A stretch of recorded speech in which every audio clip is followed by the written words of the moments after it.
The moment my husband Craig stood up at that dining room table and said the word divorce, I laughed.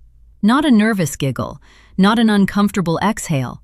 I laughed out loud, the kind of laugh that fills a room and makes everyone in it go completely silent. His mother Patrice froze with her fork halfway to her mouth. His sister Deanna set down her wine glass so hard it nearly cracked.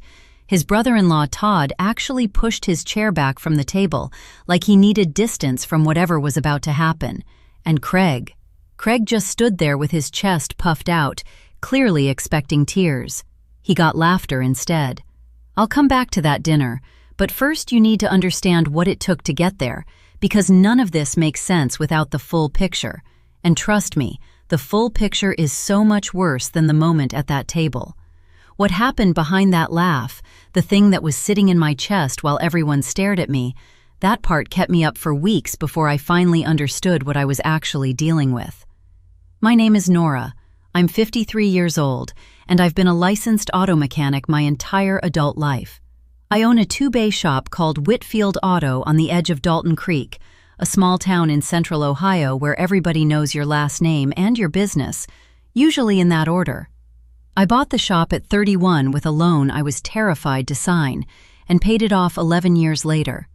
I do oil changes and brake jobs, and the occasional engine rebuild for the farmers who run John Deere equipment on the side. I have grease under my fingernails even when I scrub them raw. I drive a 2009 Ford F-150 with 190,000 miles on it because I know exactly how to keep it running. I am not, by any stretch, the kind of woman people expect to mess with. Craig Whitfield, yes, he took my last name, which was apparently part of the plan, though I didn't see it that way at the time. Craig was 47 when we married. He was charming in the way that small-town men can be charming, with a slow smile and a way of making you feel like the only person in the room. He managed the parts supply decks at a dealership 2 towns over. He was steady, dependable, or so I thought. We married in March, 11 years ago. Not a big ceremony, just the county courthouse and dinner at the Italian place on Route 9 with 8 friends. I wore a blue dress I bought at a department store. Craig wore the gray sport coat he'd owned since his 30s. Our one witness was my best friend Gwen Calloway. I have to say her name carefully now, the way you'd handle something sharp. We'd been friends for 22 years before all of this started. We met working at the same tire shop when I was 29 and she was 31, back when I was still learning the trade, and she was the only other woman in the building. We got each other through a lot: her divorce from her first husband, my mother's death, the miscarriage I had at 36 that I've never talked about publicly. Gwen knew every version of me, and I trusted her with all of them. Our daily life in Dalton Creek was unglamorous, and I loved it. I opened the shop at 7:30 every morning. Craig left for work around 8.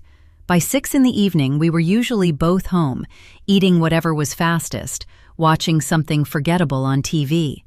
We had a 14-year-old dachshund named Rupert, gray-muzzled and arthritic and deeply committed to sleeping on Craig's side of the couch.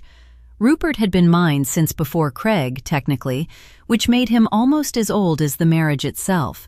He moved slowly and wheezed a little when he climbed the 2 steps into the living room, but he was still there every morning, waiting for his breakfast, stubborn as the day I got him. Craig and I weren't passionate anymore. I think we both knew that, but we were functional. We had a joint checking account and a mortgage with 4 years left on it. We had Rupert. We had Friday night takeout from the Thai place on Main, and a standing argument about whose turn it was to take out recycling. It was a real marriage, imperfect and worn in at the edges, the way things get after a decade. Gwen came over at least twice a week. She lived alone in a rented house about 6 blocks away, worked part-time at the county clerk's office, and had never remarried after her divorce. She and Craig always got along fine, or what I read as fine. They teased each other, argued about football, disagreed about politics in that performative way people do when they're comfortable with each other. I never thought twice about it. The first thing I noticed that bothered me, and I want to be honest, I noticed it and then I buried it, because that's what you do when you don't want to know something, was in late October. 2 months before the dinner that blew everything apart. I came home from the shop around 6:15 on a Tuesday. Craig's car was in the driveway, which was normal. What wasn't normal was that when I opened the back door, the kitchen was dark, and the house was quiet in a specific way. Not empty quiet, the kind of quiet that happens when two people have just stopped talking. I set my keys on the counter and called out. Craig answered from the living room, "In here," and I walked through to find him sitting on the couch with his phone face down on the cushion beside him and Rupert at his feet.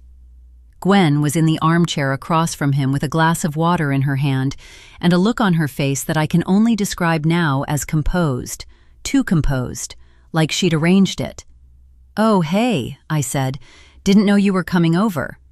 "I was just in the neighborhood," Gwen said. She smiled. "Stopped to see if you needed help with that estimate you mentioned." I hadn't mentioned any estimate to her, I was sure of it. "I don't think I said anything about an estimate," I said, keeping my voice easy. She waved her hand. "Maybe I'm mixing it up, you know how I get."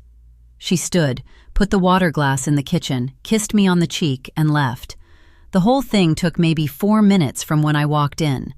Craig picked up his phone from the cushion and started scrolling. He didn't say anything. I stood in the doorway of my own living room and watched him, and felt something shift very slightly in my chest. Not alarm exactly, more like the way the floor feels when a truck goes past outside. A vibration, something below the surface. I told myself I was being paranoid. I went and washed the grease off my hands and started dinner, but I started paying attention after that. Quietly, the way I learned to listen for engine trouble, not looking for it exactly, just not ignoring what I heard. 2 weeks later, early November, Gwen called me on a Wednesday morning while I was under a Chevy Silverado doing a brake line inspection. I had grease on my forearms, and my phone on speaker balanced on my tool cart. "I have to tell you something," she said, and her voice had that particular weight to it, the weight that means whatever comes next is going to take a while. "Okay," I said, not stopping work. "I've been having some health issues. I didn't want to worry you, but I went to Dr. Ferris last week, and he wants to run more tests." She paused. "It might be serious, Nora. It might be really serious." I put down the wrench. I slid out from under the truck. I sat up on the shop floor and gave her my full attention. And that's where it started. The thing that I now understand was never about health at all. The thing that was designed, carefully and coldly, to keep me looking in exactly the wrong direction while everything around me was being rearranged. By the time December came, I was driving Gwen to appointments I later found out she'd never actually attended. I was covering her half of a shared utility bill that didn't exist. I was spending 3 evenings a week at her house, sitting with her while she described symptoms that had no test results attached to them, no referrals, no paperwork, just words. Just a performance. And Craig was very supportive of me supporting Gwen. He encouraged it. He told me I was a good friend. He said Gwen was lucky to have someone like me. Now I know why. The dinner was the 3rd Saturday of December. Craig's mother Patrice hosted it every year at her house in Millburn, about 20 minutes from Dalton Creek. It was the pre-Christmas family gathering. His mother, his sister Deanna and her husband Todd, his uncle Brent and Brent's girlfriend, a couple of cousins I'd never quite memorized. I'd attended for 10 of our 11 years together. I knew where the bathroom was. I knew Patrice kept the thermostat at 68 and called it comfortable. I knew Deanna would find a way to mention that her kids were in advanced placement. I knew all of it. I drove over alone that night because Craig said he'd go ahead early to help his mother set up. I thought nothing of it. I brought a bottle of wine and Rupert's arthritis medication in my purse because I'd forgotten to give him his evening dose and I was going to be late getting home. I walked in to find the whole table already seated. Craig at the far end next to his mother, Deanna and Todd side by side, Brent and his girlfriend, 2 cousins whose names I always got wrong, and 1 empty chair at the near end, which was mine. I sat down. I poured myself a glass of wine. I smiled at Patrice, and she gave me back a smile that was 1 degree too tight. We were midway through the main course when Craig set down his fork, folded his hands on the table and said, "I need to tell everyone something." The table went quiet. Nora and I are getting a divorce." And I laughed. I laughed because in that half second between hearing the words and understanding what was happening, I saw something I hadn't expected to see. I saw that nobody at that table looked surprised. Not one face. Patrice already had her expression arranged. Deanna was watching me with something that looked like rehearsed sympathy. Even Todd, who usually had the emotional range of a parking cone, was nodding slowly like a man hearing news he'd been briefed on. They all knew. Every single one of them. This wasn't an announcement. This was a performance I'd been invited to as the audience. "Fine," I said when the laughter settled enough to speak. My voice came out steadier than I felt. "If that's what you want." What I didn't say, what I kept entirely behind my teeth in that moment, was that in the past 6 days, I had been very quietly talking to my accountant. Because 3 weeks before that dinner, I had found something in our joint account that didn't make sense. A transfer, recurring, small enough to ignore if you weren't looking, large enough to matter if you added them up. And I had added them up. Craig wanted a divorce. That was fine. What he didn't know yet was that I already knew about the money. And what neither he nor Gwen had any idea about was how much I'd figured out and how quickly I'd been moving since the moment I found that first transaction. The dinner table felt very far away as I reached for my wine glass.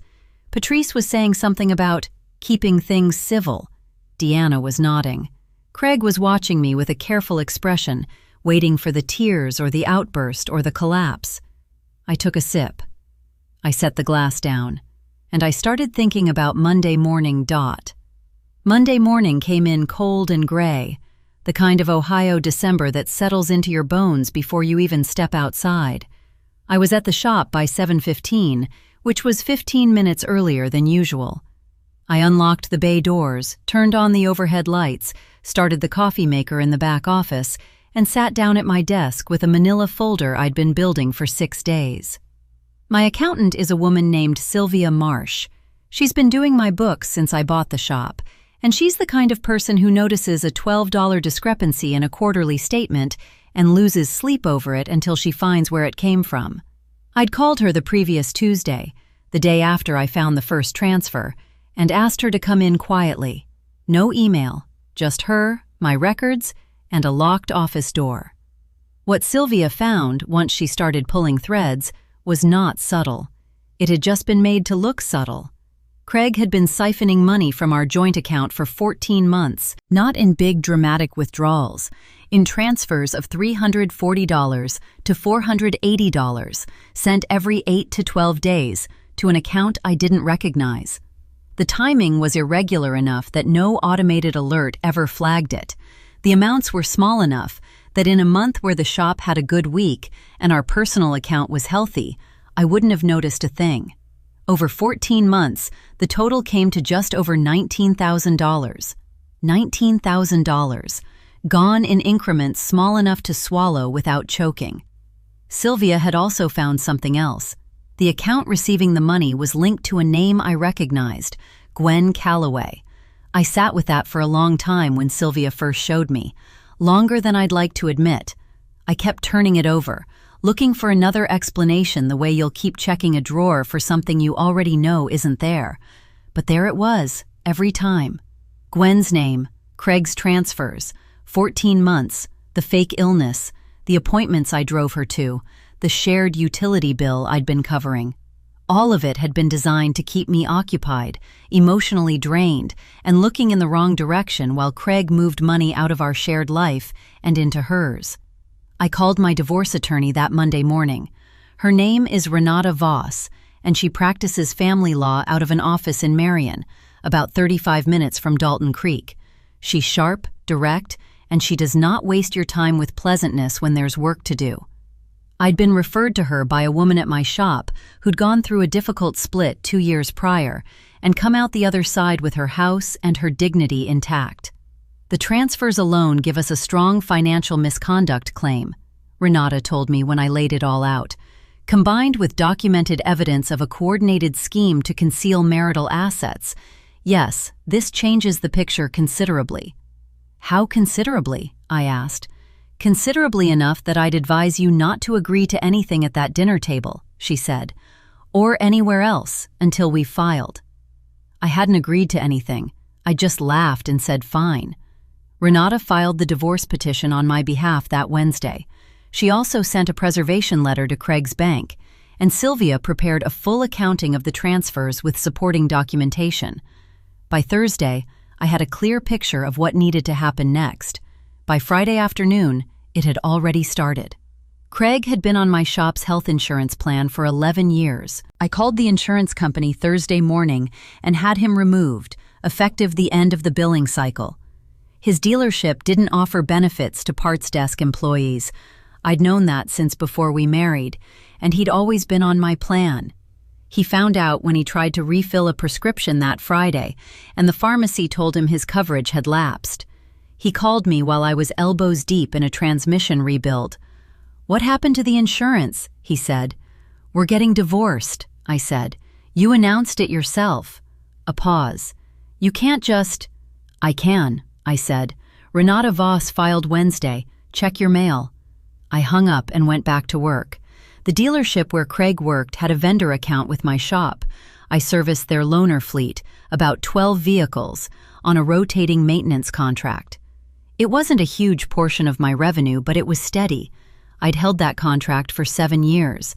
I called the service manager, a decent man named Phil Garvey, and told him I was ending the contract at the end of the month due to capacity constraints. Phil was disappointed but professional. Craig had nothing to do with that contract operationally, but I knew he'd hear about it. I knew it would register. The harder thing, the one that cost me something, was Gwen. I didn't call her. I didn't send a text. I drove to her house on a Thursday evening, the same way I'd driven there dozens of times over the past 2 months, with grocery bags and sympathy and all the patience in the world. I knocked on the door. She answered in her robe, which I'd seen 100 times, and her face did something complicated when she saw mine. "Nora," she said. "I know about the account," I said. "I know about all of it." She didn't deny it. That's the part that stays with me. She didn't say I was wrong, didn't say I'd misunderstood, didn't try to explain. She just stood there in the doorway and looked at me with something I can only describe as exhaustion, like she'd been waiting for this moment and was relieved it had finally come. "How long?" I asked.